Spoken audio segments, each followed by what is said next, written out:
It's wonderful to be here in Tokyo for Advertising Week Asia.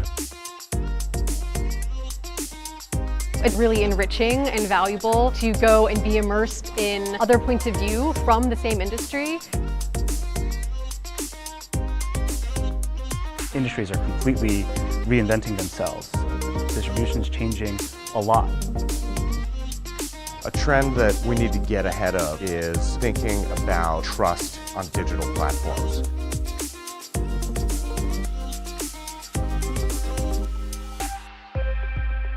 More and more, people are choosing to create a relationship with a brand that aligns with their personal values.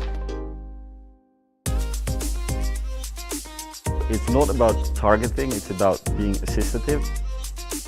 What we need to do is bring out the transparency in the way that we do advertising and transparency in the way that we engage consumers.